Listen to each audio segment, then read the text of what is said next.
1절부터 4절까지의 말씀입니다. 요한계시록 18장 1절부터 4절, 저 한 절, 여러분 한 절 이렇게 봉독하도록 하겠습니다. 제가 먼저 읽습니다. 이 일 후에 다른 천사가 하늘에서 내려오는 것을 보니 큰 권세를 가졌는데 그의 영광으로 땅이 환하여지더라.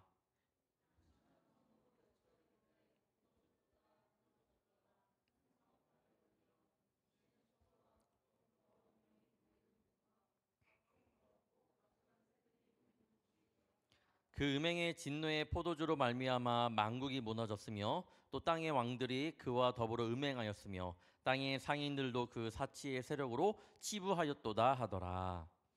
또 내가 들으니 하늘로부터 다른 음성이 나서 이르되 내 백성아 거기서 나와 그의 죄에 참여하지 말고 그가 받을 재앙들을 받지 말라. 아멘.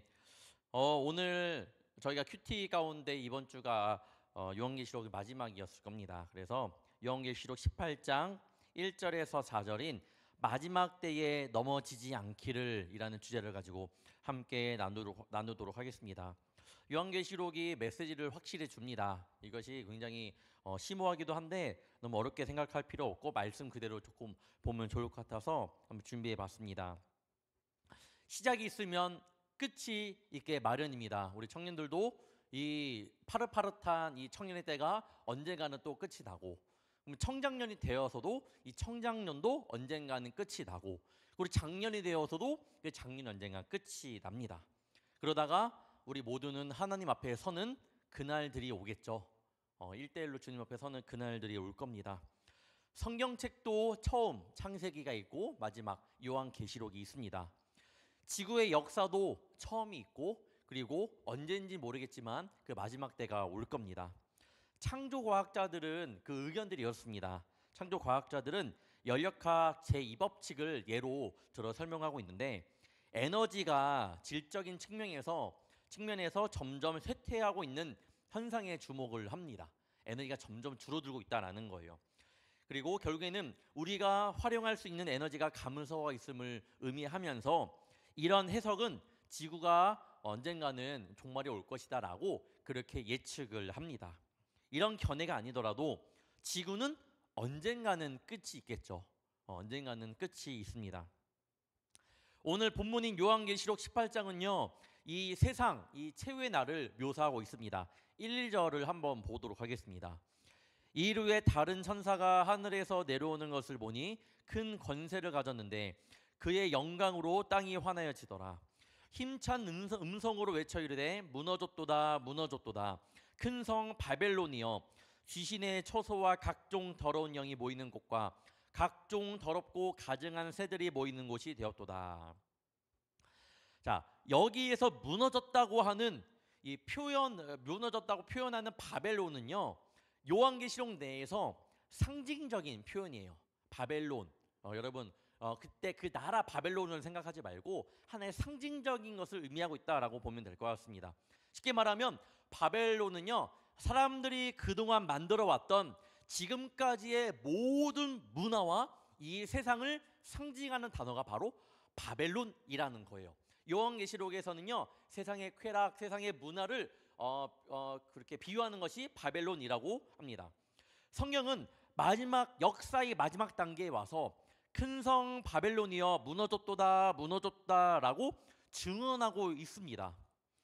성경에서요 무언가 말할 때 반복한다라는 것은요 확실성과 강조하는 거예요. 즉 이 세상의 문화와 세상의 쾌락과 이런 언젠가는 분명히 무너진다라는 거겠죠. 바벨의 문화, 바벨론의 문화는요 반드시 이 세상의 문화는 하나님의 심판 날에 결국은 무너지게 되어 있습니다. 여러분이 꼭 기억해야 됩니다. 본문은 단순히 지구가 멸망한다라는 그런 사실만을 증언하는 것으로 그치지 않습니다. 즉 인류 문화가 하나님의 심판 아래 무너지는 원인이 무엇인지를 밝혀주고 있어요. 무너지는데 세상의 문화, 인간적인 문화가 무너지는데 그 이유를 말씀해 주고 있습니다. 오늘 본문이 2절과 3절을 읽어보면 그 원인은 결국 인간의 부패함입니다. 인간의 부패함. 2절 3절 다시 한번 읽어보겠습니다. 힘찬 음성으로 외쳐 이르되 무너졌도다 무너졌도다 큰 성 바벨론이여 귀신의 처소와 각종 더러운 영이 모이는 곳과 각종 더럽고 가증한 새들이 모이는 곳이 되었도다. 그 음행의 진노의 포도주로 말미암아 만국이 무너졌으며 또 땅의 왕들이 그와 더불어 음행하였으며 땅의 상인들도 그 사치의 세력으로 치부하였도다 하더라. 여러분, 북이스라엘이 멸망했습니다. 북이스라엘이 멸망했던 이유는 그곳 가운데 의인이 없었기 때문이고 사람의 부패함 때문에 하나님께서 그들을 진멸시켰습니다. 남유다는 어떻게 되었냐? 여러분이 잘 아는 것처럼 북이스라엘이 멸망하는 것을, 동족이 멸망하는 것을 그들은 보았단 말이에요. 그런데 그들도 결국에는 멸망합니다. 왜? 부패함 때문이에요. 결국에는 우리가 주님 앞에 심판받는 제일 가장 큰 원인은 우리들의 부패함입니다. 인간의 부패함, 바로 하나님을 떠나버린 삶이 바로 인간의 부패함이라고 생각하면 될 것 같습니다. 이 시간 말씀을 통하여 하나님의 심판을 불러일으킬 수밖에 없는 우리의 부패된 모습이 어떤 것인지 세 가지로 한번 보도록 하겠습니다. 첫 번째, 영적인 부패함. 영적인 부패함. 2절 말씀을 보면 큰 성 바벨론이 무너진 원인이 나옵니다.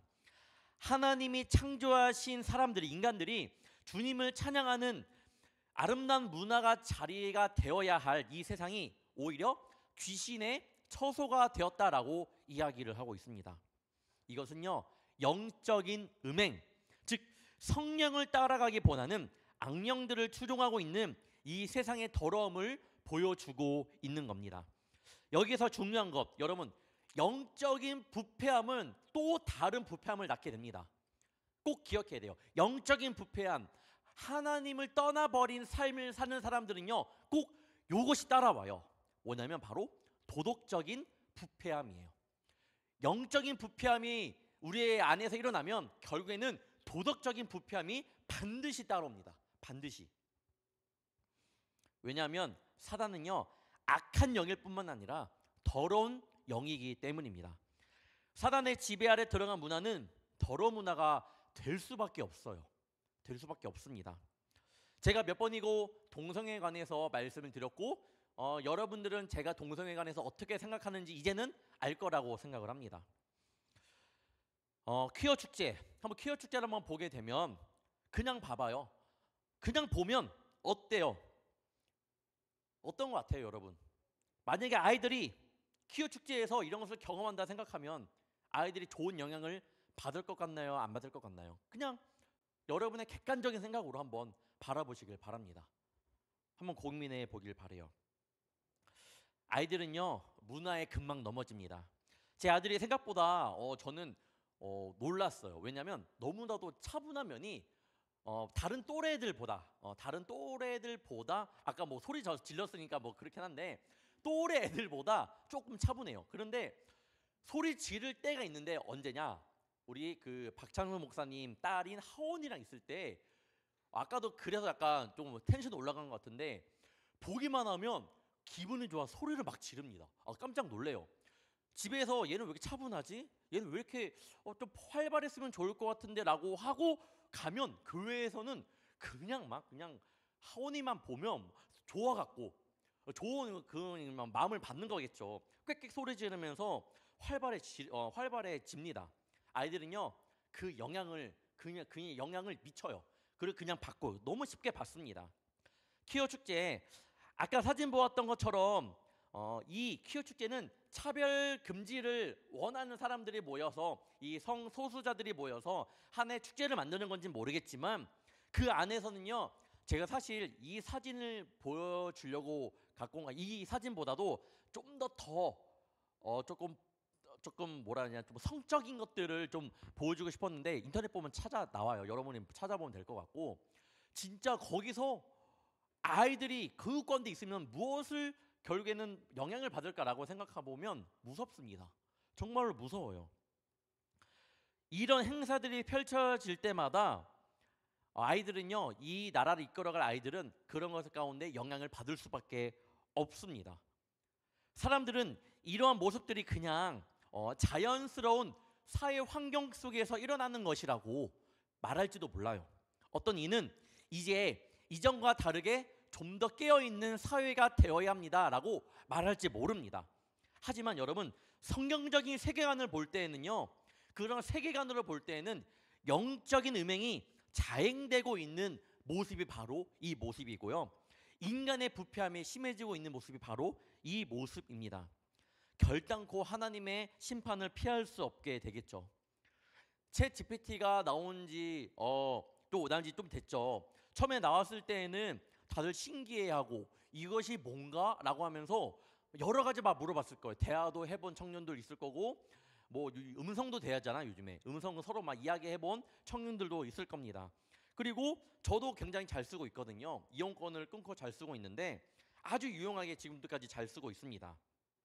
그런데 처음에 사람의 편리를 위해서, 사람의 그런 부족한 지식적인 그런 것들을 견해를 넓혀주기 위해서 챗 GPT가 나온 거라면, 점점 그것이 맞는 사람의 의도와는 다르게 그것을 악용하는 사람들이 나타나고 있다라는 거예요. 인간의 문화에는 이런 허점이 있습니다.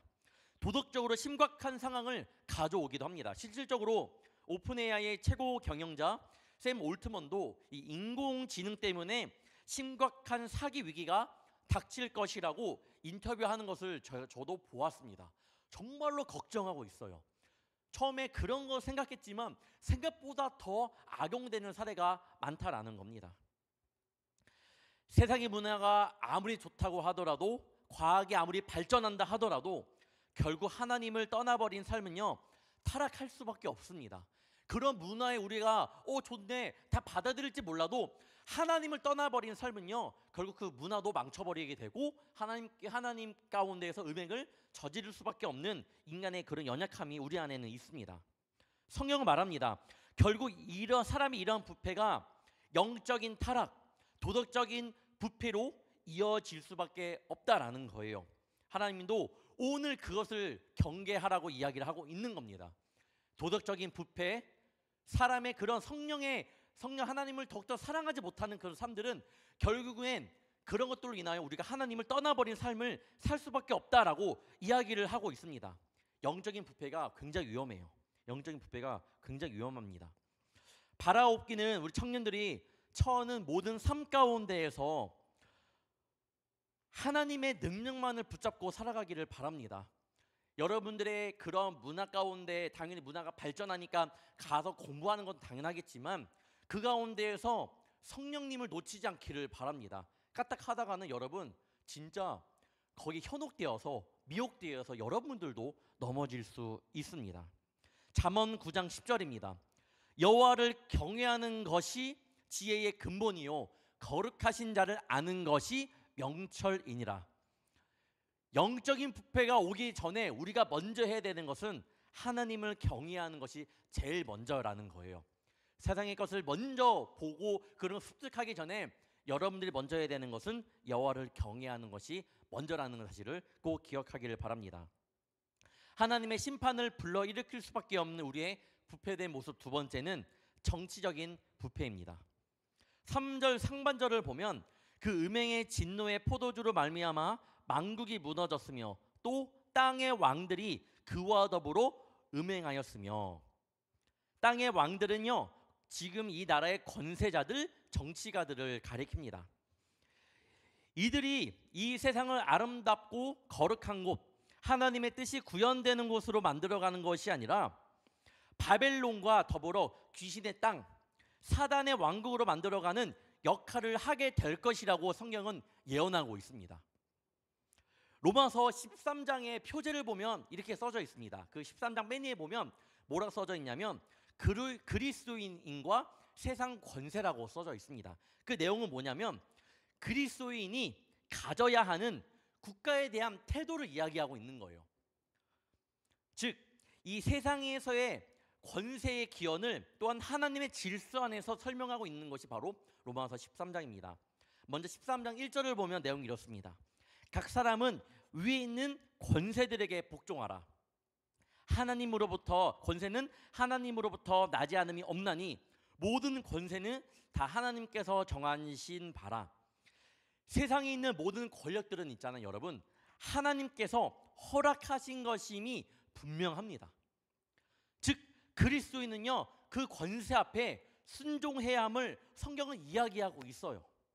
하지만 하나님께서 허락하신 이 권세의 힘은요 오직 악을 징벌하는 하나님의 도구임을 말씀하고 있습니다. 3, 4절을 보겠습니다. 다스리는 자들은 선한 일에 대하여 두려움에 되지 않고 악한 일에 대하여 되나니 내가 권세를 두려워하지 아니하려느냐. 선을 행하라. 그리하면 그에게 칭찬을 받으리라.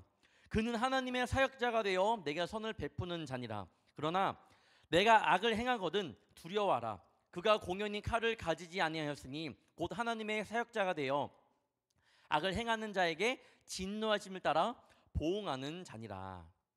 이 세상의 권력을 잡은 자, 권세를 잡은 자는 그들의 역할은 뭐예요?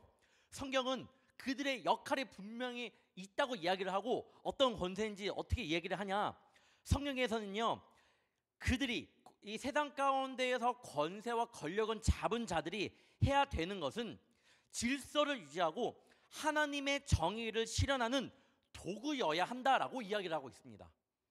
그러니까 이 하나님께서 이 권력 인정합니다. 세상의 권세 인정해요. 그래서 우리가 그 가운데 순종해야 된다 이야기를 하는데 그 기준이 있단 말이에요. 기준은 뭐예요? 이 세상적인 이 권세 권력 잡은 자들이 하나님의 정의를 실현할 때에 우리가 그 가운데 순종해야 됨을 이야기하고 있습니다. 오히려 세상의 권세를 잡은 자들도 바른 역할을 할 때에 여러분 하나님의 사역자가 된다라고까지 이야기를 하고 있어요. 그러니까 굉장히 우리가 나라를 위해 얼마나 기도해야 되는지 보여주는 말씀입니다. 즉 하나님께서는요 세상의 권세를 통해 악을 벌하고 정의를 세우기 위해서 정치 지도자를 세우시고 그들에게 정의를 행하실 것을 기대하십니다. 하나님께서 부여주신 하나님께 주신 권력이기 때문에 하나님은 그들을 통하여 기대하신 바가 있다라는 거예요. 그들이 정상적으로 정치를 잘할 때 하나님의 사자로서 하나님의 뜻을 이루는 도구가 될 수 있습니다. 그러나 유감스럽게도 우리의 주위의 많은 정치 지도자들은 그렇지 못합니다. 제가 오늘 이야기하는 것은요 정치 이야기를 하려는 것이 아니고 우리가 부패함 가운데에 하나님께서 심판을 면하지 못하는 그 부패함 가운데 영적인 부패, 정치적인 부패, 또 이따가 보겠지만 경제적 부패함도 있다라는 그 가운데서 이야기를 하는 거니까 잘 새겨듣기를 바랍니다. 그들은 하나님의 사자가 되는 대신에 마귀의 사자가 되고 있습니다. 이전에 말씀에도 남겼죠. 안창호 국가위원장, 인권위원장 인사청문회 때 그 소신 발언들이 있었습니다. 그 소신 발언들이 믿음을 가지고 하는 소신 발언들이었는데 굉장히 공격을 받는 상황들이 있었습니다. 무엇보다 신학을 공부하고 교회를 다니고 있는 그런 정치인들로 통하여 정치인들에게 창조론을 이야기하고 차별금지법에 대해서 이야기를 하지만 후보자를 향하여 안타깝다라고 이야기를 할 정도였습니다. 여러분 나라를 위하여 분명히 기도해야 합니다. 청년들이 나라를 위해 정말로 기도해야 해요. 깨어있는 위정자들이 이 땅 가운데 많이 나타날 수 있도록 기도하는 청년들이 되기를 축원합니다.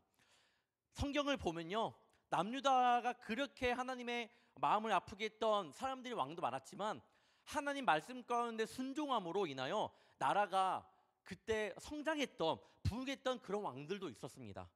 그 왕들은 하나님의 말씀에 순종하여 나라를 통치하다 보니 그건 하나님께 주신 복이 있었습니다. 하지만 결국에는 하나님의 말씀을 떠나버린 삶을 살 때에 어떻게 되었습니까? 그 남유다는 멸망의 길을 걷게 되었던 거죠. 북이스라엘처럼. 이 땅의 모든 권세는요 여러분 하나님의 역사로부터 시작이 됩니다. 이 땅의 주인은 오직 하나님 한 분 되심을 믿음으로 고백하는 청년들 되기를 바랍니다. 하나님께 기도하는 청년들이 되기를 바라요. 나라를 위해 꼭 기도해 주시고 그리고 마음을 부여잡고 정말 통곡하며 우리 기도할 수 있는 청년들 되기를 바랍니다. 여러분의 생각이 아니라 정말 하나님께 이 나라를 불쌍히 여겨달라고 이 나라의 흥망성쇠는 하나님의 손에 붙들려 있사오니 하나님 우리 나라를 지켜달라고 그렇게 기도하는 청년들 되기를 바랍니다. 하나님의 심판을 불러일으킬 수밖에 없는 우리의 부패된 모습. 세 번째는 경제적인 부패함이 있습니다. 본문 3절 하반절을 보면 땅의 상인들도 그 사치의 세력으로 치부하였도다 하더라 라고 말하고 있습니다. 미국의 관세가 이슈화 되고 있죠, 여러분. 최근의 뉴스에서는 4월 2일에 처음 발표한 한국의 상호 관세율을 25%였는데 그때는 이번에는 한국산 제품에 대한 상호 관세율을 기존 25%에서 몇 퍼센트로 낮췄죠? 맞죠, 15%로. 여러분 관심 많을 겁니다. 낮췄다고 보도하고 있습니다. 그리고 아마 8월 7일부터인가 그때부터 이제 시작한다고 하는데, 이 정책을 따라서 무엇을 하려는 건가요? 관세를 높이게 되면 수입품 가격이 상승하니까 미국 내 소비자들이 해외 제품 대신 미국산 제품을 좀 더 구매하게 되겠죠. 또 미국이 중국과의 글로벌 패권을 두고 경쟁 중에 있는데, 값싼 이 중국의 저가 제품들이 미국 시장을 장악하는 것을 방지하기 위한 조치가 된다라고 이야기하고 있습니다. 또한 미국은 관세를 통해 자신의 국내 일자리 증가와 제조업 부흥을 기대하고 있다라고 이야기를 합니다. 하지만 여러분들이 아는 것처럼, 많은 전문가들 또한 이야기하는 것처럼 이는 단순한 무역 조치가 아니라고 이야기를 많이 하죠. 세계 경제 주도권을 미국이 가지고 오려는 전략적인 정책이라고 이야기를 많이 하고 있습니다. 결국 미국이 자본을 독점하려는 모습이 보이게 되는 거죠. 그러한 모습이라면 주변 국가들이 피해를 볼 수밖에 없는 그런 상황이 온다라는 겁니다. 여러분, 제 이야기를 잘 들으셔야 돼요. 이거는 오늘 정치적인 이야기를 하려는 것이 아니라, 저는 오늘 말씀을 통하여 하나님의 심판을 일으킬 수밖에 없는 우리의 이 세상 가운데 있는 부패된 모습을 이야기하는 거예요. 영적인 부패함, 정치적인 부패함, 경제적인 부패함은 결국 하나님의 심판을 불러올 수밖에 없는, 분명히 요한계시록에 기록되어 있는 그런 말씀이 됩니다. 그래서 제가 오늘 여러분에게 예로 드리는 것은 제가 그것을 평가하려는 것이 아니에요. 실제적으로 일어나고 있는 일들에 대해서 학자들의 의견을 가져 여러분에게 전달하는 거니까요. 판단을 여러분이 잘 판단하시기를 바랍니다. 개개인이 한번 생각해 보아야 할 문제라는 거예요. 오늘의 초점은 그게 아니라는 것을 꼭 청년들이 기억하고 들으면 좋을 것 같습니다. 소수의 사람들이 자본을 독점할수록 세상에는 가난한 사람들이 더 많아질 수밖에 없습니다. 가진 자와 못 가진 자의 차이가 점점 커질 수밖에 없고 세상은 점점 어려워질 수밖에 없겠죠. 오늘 성경에서는요, 바로 이 경제적인 불공평과 부패야말로 하나님의 마지막 심판을 초래할 수밖에 없는 그런 것이라고 이야기를 합니다. 이것은 하나님께서 오늘 요한계시록을 통해 여러분에게 말씀하고 있는 겁니다.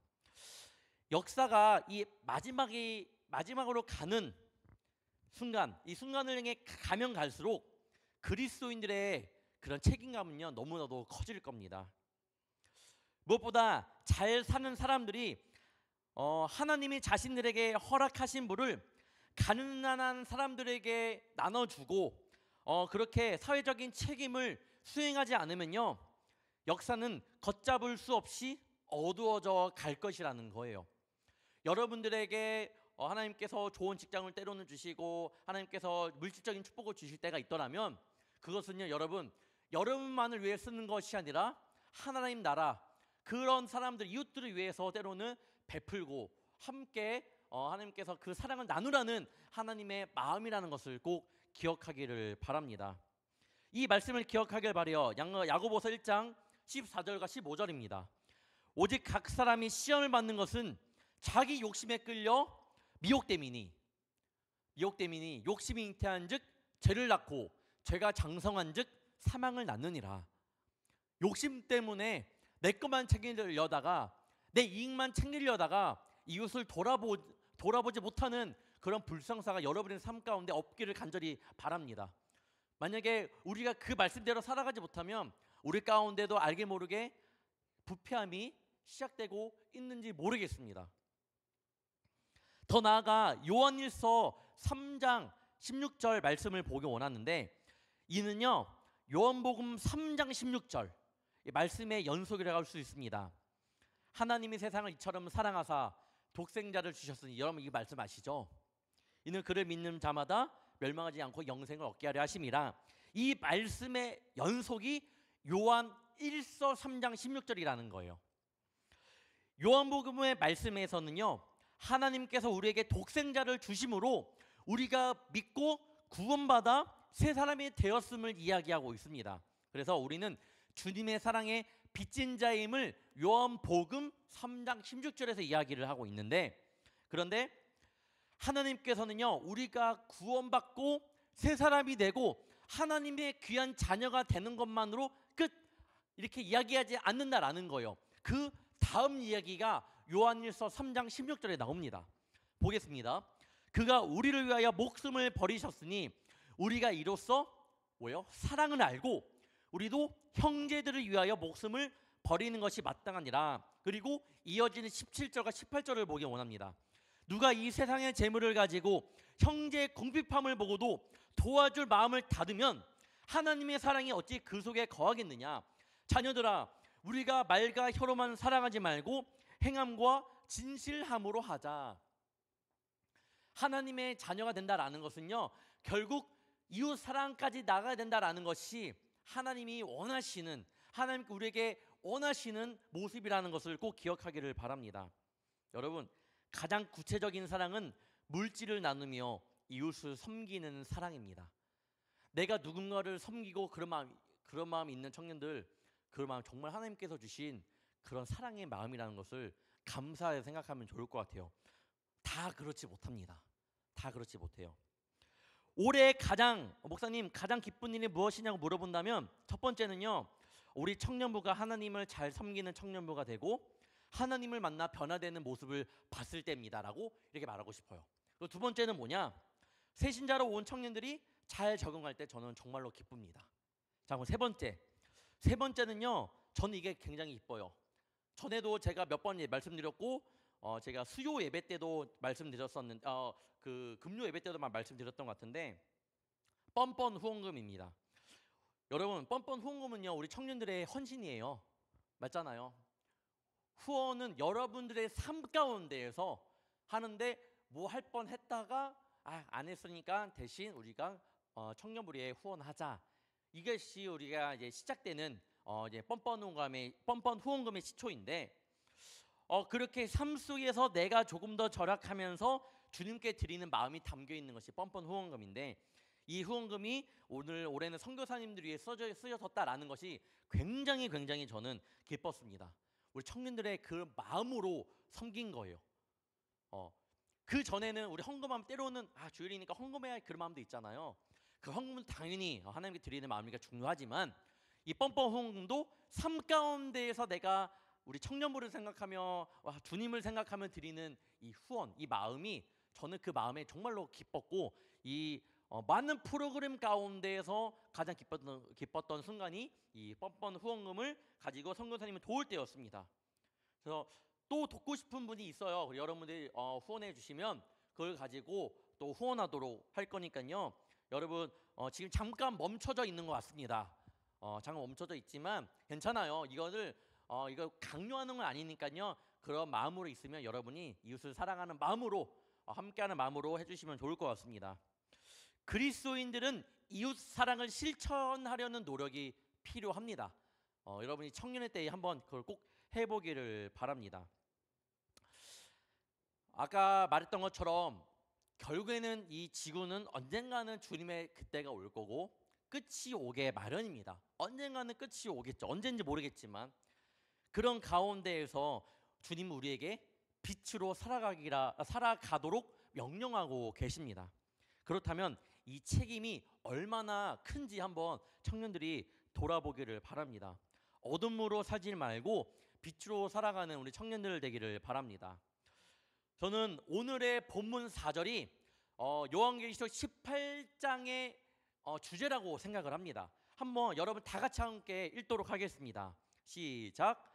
또 내가 들으니 하늘로부터 다른 음성이 나서 이르되 내 백성아 거기서 나와 그의 죄에 참여하지 말고 그가 받을 재앙들을 받지 말라. 아멘. 하나님의 멸망을 선언하는 음성이 아닌 다른 음성이 나와요.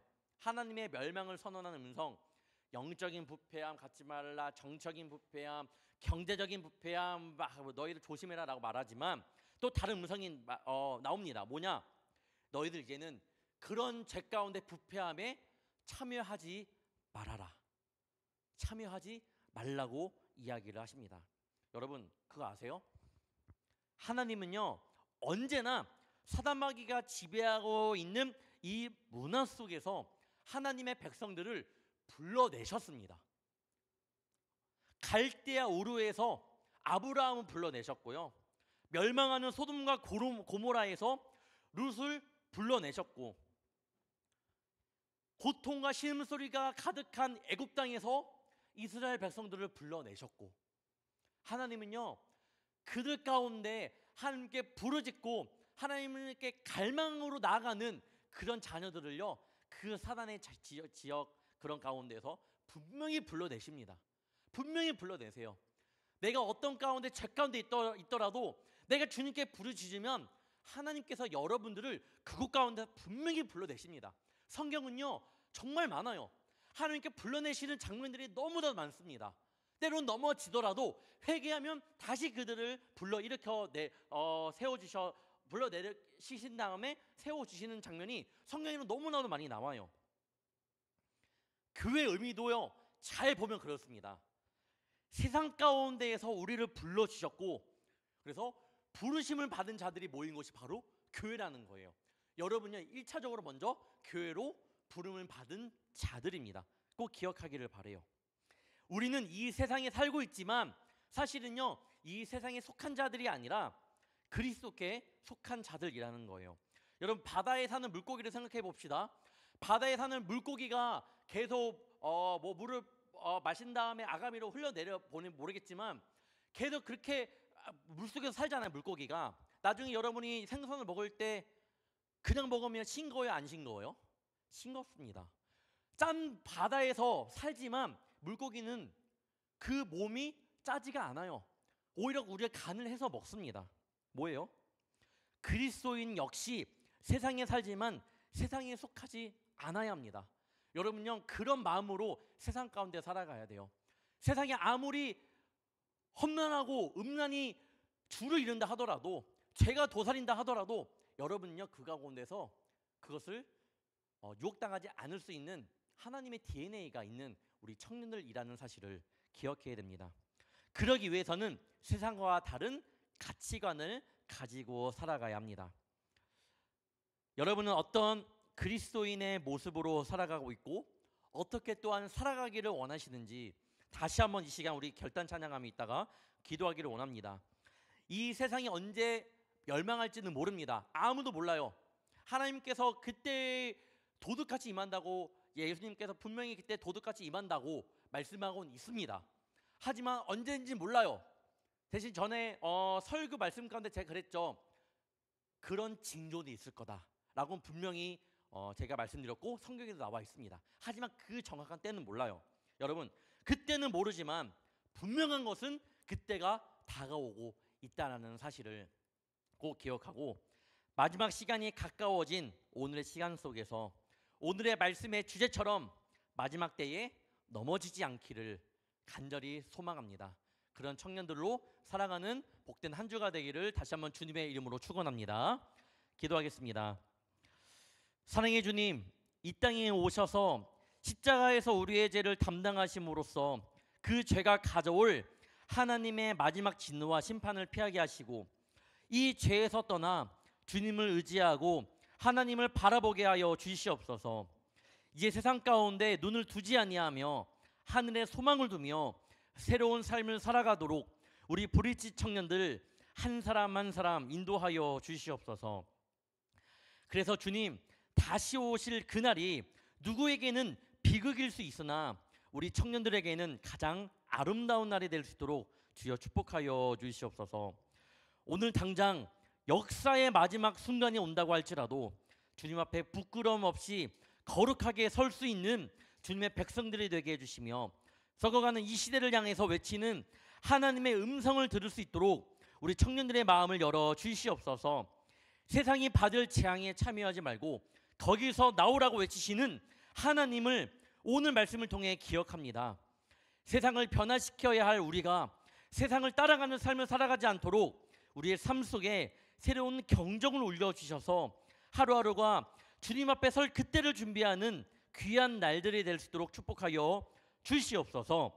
감사오며 예수님의 이름으로 간절히 기도하옵나이다. 아멘. 우리 시간 우리 봉헌 찬양